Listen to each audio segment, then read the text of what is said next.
Welcome back to the deep end, everyone. Today is the day we are finally, officially, unequivocally opening the box. We certainly are. Yeah. And I have to say, looking at the absolute mountain of documents we have on the table today, It's massive. it really is. I mean, we've got the show Bible, the tactical logs, the director's cut script notes. Right. I don't think the word intense quite covers what we are about to walk through. Harrowing might actually be closer. Harrowing works. Claustrophobic definitely works. Triumphant works too. Yeah. We are diving deep into the season 1 finale of What Are the Odds? This is the big one, folks. It's a really big one. Exactly. This is the conclusion to the New York subway case that has just been keeping you on the edge of your seats for weeks. Yeah. We are looking specifically at episode 8. It's titled The Box Opens. And just to set the table here for you, the mission for this deep dive is pretty clear. It is. We need to unpack exactly how this team solves what is effectively a life-or-death, incredibly high-stakes version of the Schrodinger's cat experiment. Right, because we've got 42 passengers 42. trapped in a literal metal box Running out of air. buried under the city. And the only people who can save them are the behavioral probability unit. Yes. And I noticed you used the full name there. You didn't just say the team or the squad. I did. Yeah. And that was very intentional because the production notes are incredibly specific about this shift. They really are. Yeah. In this finale, they earned the title. Right. Up until now, they've been this, group of mismatched consultants and agents. Kind of bumping heads. Exactly. But in the box opens, they become the behavioral probability unit. Proudly. It's a rite of passage. It really is. It's the moment they move from a group of individuals to a singular, cohesive entity. I love that distinction. It adds such a layer of gravitas to everything we're about to discuss with you today. Absolutely. So let's look at the source material we're working with to guide us through this. We've got the extended finale notes, which they are packed with details that didn't even make it to the screen. Which is always the best part. Oh, it's gold. We have Document A, which is the tactical descent log from Agent Hatch. And frankly, that reads like a horror movie script. It does. It really does. And we also have the final script notes regarding the confrontation with our big bad. And the context here is vital for you, the listener, to really grasp the stakes of what's happening. Right. Because this isn't just a standard wrap-up. This is an oversized finale. Which means? The showrunners effectively combined what was originally planned as 2 separate episodes. Oh, I didn't know that. Yeah. They jammed them into one massive, adrenaline-fueled cinematic event. So the pacing is just relentless? Relentless. The pressure is on, both literally and metaphorically. Literally being the key word there. Exactly. We are leaving the comfort of the high-tech command centers. We are leaving behind the digital surveillance and the creature comforts that the behavioral probability unit usually relies on. The coffee and the screens. All gone. We are going 120 feet underground. Into the dark. Into the dark. And the clock is ticking on the oxygen supply. Yeah. It's a classic locked room mystery setup. But the room is a pneumatic subway car from the 1870s buried under City Hall. And the key to the room is a math problem. Which sounds completely impossible when you put it like that. It really does. So before we start the actual descent, let's recap the narrative stakes really quickly. Good idea. We have our unsub, Alistair Finch.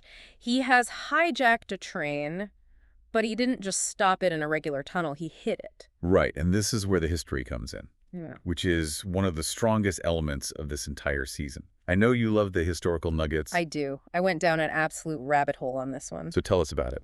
Okay, so Finch has hidden the train in the Beach pneumatic transit tunnels. Right. And for those of you who aren't transit history buffs, Alfred Beach built a literal pneumatic subway in New York in 1870. This was a real thing. It was real. He built it in secret, under the cover of night. Because he didn't have the permits from Boss Tweed. Right. Exactly. He had to hide the dirt he was digging up. And he built a tunnel that ran on air pressure.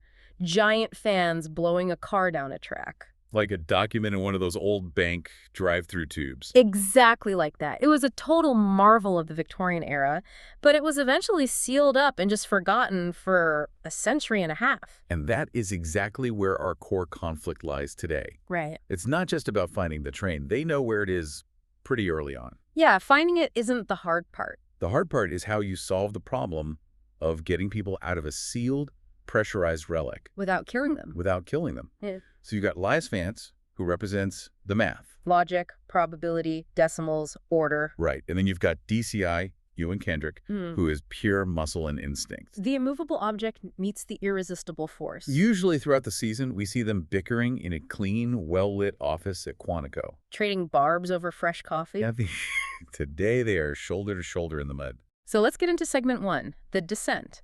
I'm looking at document A right now, the tactical descent log. This is recorded by Agent Hatch. Look at the timestamp on that. 04:15 a.m. The dead of night. Yeah. The city is totally asleep above you. Millions of people are dreaming, completely unaware of what's happening beneath their feet. While the team is breaching a brick seal that hasn't been touched since the Victorian era, Hatch's audio log sets the scene perfectly here. he says, and I quote, "It's pitch black. We blew the brick seal and dropped into the 1870s transit tube. The air is thick with dust and methane." That sensory detail right there, the methane. It's doing a lot of heavy lifting in the script notes. How so? Well, it's not just about the smell, though I imagine it's absolutely awful. Rotten eggs. Worse, methane implies decomposition. Ah. It implies a total lack of ventilation. It means the environment itself is toxic to human life. It tells you immediately that humans aren't supposed to be down here. Exactly. And the dust. That's the dust of 150 years. Undisturbed. It feels ancient. It creates this immediate sense of intense claustrophobia before they even find the victims. You're literally walking through a time capsule that wants to kill you. And then, just to make matters infinitely worse, the tech fails. Yes. This is the off-the-grid factor that the show Bible Notes really highlight. This is huge. We have to talk about this because the Behavioral Probability Unit is a very tech-heavy team. Very. They rely on Jax for everything. Jax is the absolute best. She really is. She's the eye in the sky. She's the one usually sitting in the van or back at the office, Hacking traffic lights. pulling up architectural blueprints in seconds. Whispering probabilities into their earpieces. She is their digital safety net. Without her, they are flying blind. But Hatch notes right here, Jax comms went to static 10 minutes ago. That is the moment of true isolation. The source material emphasizes this so much. 120 feet of rock and granite infrastructure just completely blocks the signal. They are completely off the grid. Truly alone. No backup, no data feed. No voice in their ear telling them which wire to cut. It strips away all the modern advantages they usually have. It's like they've time traveled back to 1870, along with the tunnel itself. They have to solve this with their hands and their heads, right there in the mud. It forces them to rely on each other in a way they haven't had to all season long. There is no algorithm to save them here. It's just them in the dark. And then they find it. Train 6. The visual description in the script notes for this moment is so haunting. Wedged perfectly. Yes, wedged perfectly into this circular brick tunnel. But it's not just parked there. No. The unsub Finch has engineered a tomb. The doors are welded shut. Welded solid. And there's a massive steel bulkhead sealing the tunnel behind the train. It's a dead end, And here is where Elias Vance does what he does best. even in the dark. Even breathing methane. He looks at the train car, he estimates the volume, he checks the ambient temperature, and he just runs the numbers in his head. The oxygen clock. He calculates that the 42 passengers have exactly 18 minutes of breathable oxygen left. 18 minutes. Yeah. That is terrifyingly specific. And absolutely necessary for the plot. He's calculating the exact onset of hypoxia. Right. And we should probably clarify what that actually means for you listening, because hypoxia isn't just gasping for air like you're drowning underwater. Not at all. It's the silent killer. It affects the brain first, right? Exactly. It starts with confusion, sometimes even euphoria. Which is wild. Really bad decision-making. People don't even realize they are in danger. And Then comes lethargy, heavy limbs, and finally, sleep. The passengers won't scream. They'll just drift off. they won't even know they're dying. That creates such immediate, visceral narrative urgency. You can't just stand around and plan a rescue operation. You can't call for heavy machinery to dig them out. You have to execute a solution right now. Which brings us to segment 2, the trap. Because the obvious solution is actually the worst possible thing they could do. Right. You see a locked door, you think, break it down, blow it open. But that would be fatal. This is diabolical engineering by the unsub. The notes call it a mechanical trap. The bulkhead isn't just a wall. It's part of a pneumatic pressure system. Okay, let's unpack the physics here for a second because it feels counterintuitive to me. If people are suffocating, your first instinct is to open the door as fast as possible to give them air. Naturally. Why does opening the door suddenly kill them? Think of it like a spacecraft or a deep-sea submarine. Okay. The tunnel behind that bulkhead is pressurized. Originally, it was to keep the water and mud out, or in this specific case, it's just part of the old pneumatic system seal that Finch reactivated. So the tunnel is high pressure. Right.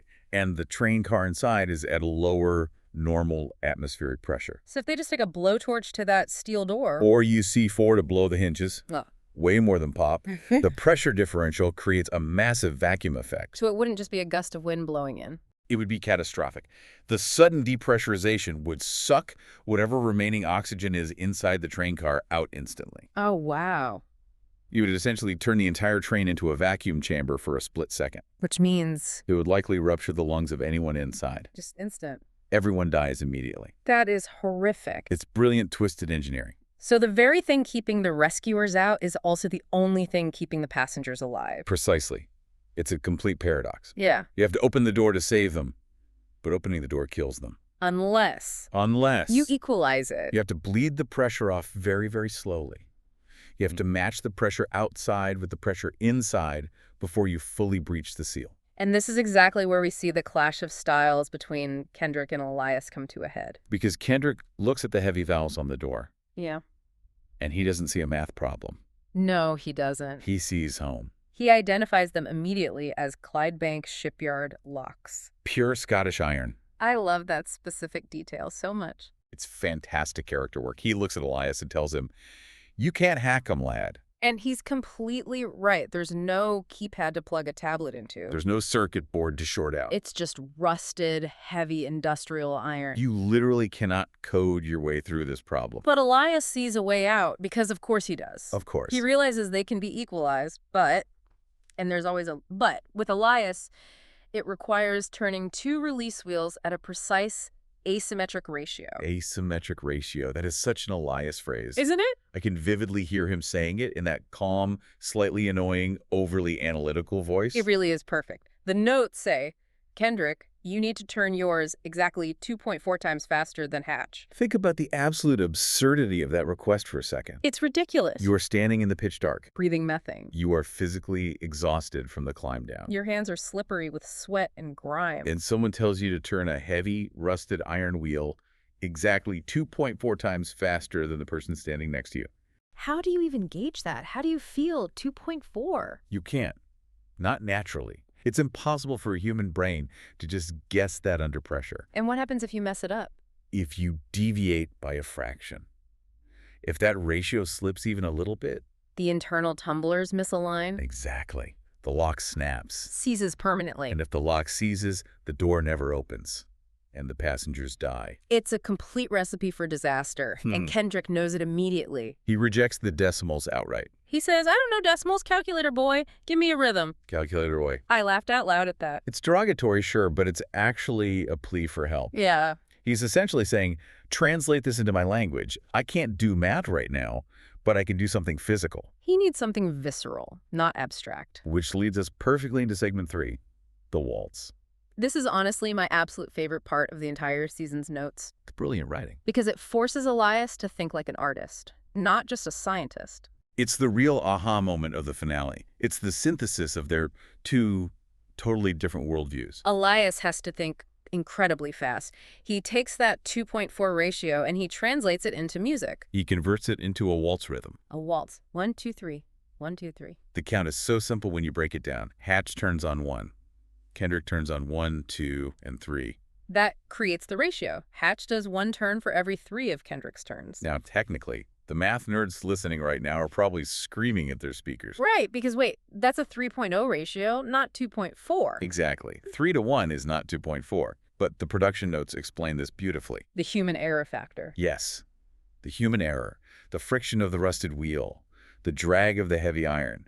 It naturally slows Kendrick down just enough. So the waltz structure forces them into a syncopation that naturally approximates the 2.4 ratio well enough for the mechanical tolerance of a 19th century lock. It's just brilliant. It turns a complex differential equation into a simple dance beat. And visually, it's stunning to imagine. You have 3 men in this dark, toxic, methane-filled tunnel. They are sweating, they are terrified. Her clock is literally at 0. And they are manually cranking these massive rusted iron valves to the rhythm of a ballroom dance. I can hear it in my head. 1, 2, 3. 1, 2, 3. It creates this incredible soundscape. The screech of the old metal, the heavy breathing, the rhythmic counting out loud. It's primal, but it's highly structured at the same time. It's the perfect blend of brains and old-school brawn. And it really emphasizes the teamwork theme. This specific moment proves why the behavioral probability unit needs both the calculator and the instinct. Absolutely. Elias provides the structure, the music, the math. And Kendrick and Hatch provide the physical force, the dance, the action. Because you couldn't open that door with just math. No, you just stand there staring at it until everyone died. And you couldn't open it with just muscle either. You'd break the lock, depressurize the room, and kill everyone. Survival in this situation requires synthesizing those different ways of seeing the world. It's a beautiful metaphor. So, the waltz works. The pressure equalizes safely. The heavy iron door groans open. But we aren't done yet. Not by a long shot. Not at all. Because while Hatch and Elias are handling the heavy lifting of the door itself, Kendrick realizes something else is wrong. He realizes who is waiting for them on the other side of that bulkhead. Which brings us to segment 4, the confrontation. We transition into what the notes call the fan room. Kendrick pushes forward alone into the darkness, past the bulkhead they just opened. And there he is. The white whale, Alastair Finch. also known as the ghost. This is the man Kendrick has been hunting since Glasgow. The man who has basically been haunting his nightmares for years. And he's not just standing there waiting to surrender. No, he's holding a marine flare. A lit marine flare. Well, he's holding it ready to strike. And remember the environment we are in. Right. The tunnel is leaking natural methane everywhere. So if he drops that flare, Boom. the notes describe the potential explosion as a thermobaric bomb. Can you actually explain that term for us? Thermobaric. I feel like I hear it in action movies all the time, but what does it actually mean, especially down in a tunnel? Sure. It's terrifying. So, a standard explosive carries its own oxidizer built into the chemical makeup. Okay. A thermobaric weapon, on the other hand, uses the available oxygen in the surrounding air to generate a massively high-temperature explosion. So it feeds on the room. Exactly. In a confined space, like a 150-year-old brick tunnel, it creates a massive pressure wave and essentially consumes all the oxygen in the area instantly. So it's a fireball and a vacuum at the exact same time? Yes, it wouldn't just kill Finch, it would incinerate the train, the passengers they just saved, the entire behavioral probability unit. And likely collapse the entire foundation of City Hall right above them. It raises the stakes from just saving the passengers to literally saving the entire city block. And Finch, he's just totally calm. He's completely in his element. He views this whole thing as a grand scientific test. He actually tells Kendrick, the experiment is running. If you open the box, the cat dies in the fire. Because he's obsessed with the Schrodinger's cat paradox. Deeply obsessed. He genuinely believes that as long as the train is sealed, the people inside are in this quantum state of being neither alive nor dead. But if they open the door, if they observe the state, He'll drop the flare and intentionally collapse the wave function into dead. it's a totally twisted, pseudo-intellectual justification for mass murder. He thinks he's a philosopher. He thinks he is proving a profound point about quantum mechanics and fate. But Kendrick isn't having any of it. Not even a little bit. Yeah. And this is where the character work really shines through the dialogue. Kendrick cuts right through the pretension. He just dismantles him verbally. He says, "You're no scientist, Alastair. You're just a thug with a gas canister who read a textbook in Barlini prison." Ouch. That has to absolutely sting. It totally strips away the villain's perceived power. Right, because Finch desperately wants to be seen as this grand mastermind, this Yeah. agent of chaos and probability. But Kendrick sees him as exactly what he is, a common criminal. He refuses to engage with the unsubs game. He refuses to debate the philosophy of the box. Which brings us to segment 5, the takedown. And this. This right here is pure old world instinct. It really is. We've spent the whole season watching the behavioral probability unit profile suspects. We've watched Elias predict human behavior using complex algorithms. We've watched them outsmart people with raw data. But here, Here, there is absolutely no time for a profile. there is no time to calculate the exact probability of Finch dropping the flare. If Elias were the one in this room, he might hesitate. He'd probably try to talk Finch down. He might try to reason with his logic. But it's not Elias. It's Kendrick. It's Kendrick. He doesn't wait for a tactical order from the team. He doesn't wait for backup to arrive. He relies purely on that street instinct that he learned on the beat back in Glasgow. The script notes describe the move very, very simply. Kendrick throws his heavy steel maglite flashlight. That's it. No gun, No taser. just a heavy piece of metal, hurled with absolute precision and rage. And the result? It completely shatters Finch's wrist. The notes are actually quite graphic about the sound. The crunch of the bone. Gross. The hand opens reflexively. The flare slips. But Kendrick is already moving. He tackles him straight into the mud before the flare can even hit the ground to ignite the methane. It's brutal, it's fast, and it's incredibly effective. And it connects right back to that theme we discussed in the intro. Brains and brawn. Exactly. In the end, the math, the waltz, got them through the heavy iron door. It got them access. But a simple, brutal throw saved them from the fire. It entirely validates Kendrick's place on the team. You can have all the probability models in the world. But sometimes you just need someone who can throw a flashlight at a bad guy's wrist. Exactly. The behavioral probability unit just isn't complete without that physical kinetic element. You absolutely need the scalpel. But sometimes you need the hammer. So Finch is down. The flare is safely secured. The door is open. Let's talk about segment 6, the resolution. Opening the box, what's the final count? N equals 42. Survivors equals 42. Every single one of them. The Schrodinger's cat result is definitive. The cat is alive, I just love that imagery of the people walking out of the dark. gasping for air, covered in 150-year-old dust, but totally alive. It's the emotional payoff we really needed after all this unbearable tension. You know, often in these gritty procedural shows, you lose a few hostages just to add realism or edge. Right. But here, they earned the perfect score. They saved everyone. And then we get the character arc resolution, the farewell. Because Kendrick finally has his man. Alastair Finch is in chains. And Kendrick is taking him back to Scotland immediately. He's not sticking around for the press conference. He's not staying for the medals or the accolades. But he does have a moment with Elias before he leaves. The handshake. And this is wildly significant for these two. Because Elias Vance doesn't really do physical contact. He actively avoids it. He finds it inefficient and highly germ-ridden. And Kendrick doesn't really do sentimentality. But at the airport tarmac, Kendrick is the one who initiates it. He extends his hand. And they shake. And what's the quote he leaves him with? Kendrick looks at him and says, "Your math isn't entirely rubbish, Vance. Yeah. But you still need to learn how to throw a punch." That is just classic Kendrick right there. A compliment securely wrapped in an insult. And Elias's response is just perfect. I told him I'd work on it. It really marks the transition for them. They aren't going to be best friends. They aren't getting brunch on Sundays. But there is real earned mutual respect now. They finally accept that they need each other's methodologies to succeed. They've seen the other side in action, and they respect it. It's a really satisfying end to the season's main arc. The rivalry isn't totally gone, but it's evolved into a functional partnership. But, of course, this is what are the odds? Right. We don't just end quietly with the handshake. We have to set up what comes next. Segment 7, the tagline. The team is flying home to Quantico. They're completely exhausted.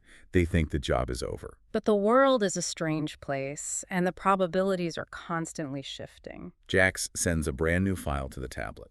Now, in the original outline we were received for this deep dive, there was a huge shift from the previous rumors about Season 2. We thought maybe it was going to be an earthquake anomaly or a massive financial crash. But the file Jack sends isn't about any of that normal stuff. It's about an office building. That's right. I'm looking at document Z right here. Elias Vance's final log. What does it say? It details a highly classified coroner's report coming straight out of Miami. Miami. A man sitting peacefully in his cubicle on the 40th floor of a corporate high-rise, middle of the day. Sun is shining outside. Very normal. Totally normal. Then suddenly his eyes rupture, his lungs collapse, and he freezes, completely solid in his chair. Freezes. In a heated, climate-controlled office in Florida. The coroner's report officially lists the cause of death as exposure to the vacuum of deep space. That is just impossible. You can't have a vacuum in a cubicle. Did the windows break? Was there a pressure leak? Windows were perfectly intact. The air conditioning was humming along normally, but for one specific microsecond, in that one specific chair, the laws of physics apparently took a holiday. That is absolutely terrifying to think about. You cannot have a vacuum in a cubicle. The odds of that happening naturally are exactly 0. Which means it's a crime. Or a massive anomaly. We don't get a day off, as Elias says. And that's the tagline right there. What are the odds a man experiences the vacuum of deep space while sitting in a Miami office building? The behavioral probability unit is heading to Florida. See you next time. And we are really left wondering as the credits roll, if New York was all about history and physics, things we fundamentally understand, even if they are taken to extremes. What does a localized vacuum in Miami imply about the future? Are the crimes themselves evolving? Are the fundamental laws of physics actually breaking down? It's the perfect tease for the audience. We just dealt with 19th century brick tunnels, and now we're looking at something that defies our known reality entirely. Whatever it is, I can guarantee the math is going to be incredibly complicated for Elias. So, what does this all mean for us? For you, listening at home? I think the biggest takeaway from this entire finale, and from the waltz specifically, is the vital importance of cognitive diversity. Yes. We live in a world that really loves to specialize. You're told you are either a math person or a creative person. You're a thinker or a doer. But this episode vigorously argues that you actually need both. You desperately need both. If you only have the math, you die in the tunnel because you physically can't turn the heavy wheel. And if you only have the muscle, you break the lock, cause a vacuum, and die in the tunnel anyway. Survival, solving the truly impossible problems in life, requires synthesizing those completely different ways of seeing the world. You need to find the rhythm in the math. You need to find the logic in the instinct. Precisely. And for you listening, I'd ask, where are the waltzes in your own life? Where are you trying to force a complex solution using just one familiar skill set when maybe you need to bring in a totally different perspective to finally turn the wheel? That is a phenomenal question to leave on today. And on that note, we are going to wrap up this deep dive into The Box Opens. The box is officially open. The cat is alive. And the Behavioral Probability Unit is headed to Miami. We will absolutely be there with them when Season 2 drops. Until then, keep watching the odds. They're always changing. Thanks for diving deep with us today, everyone.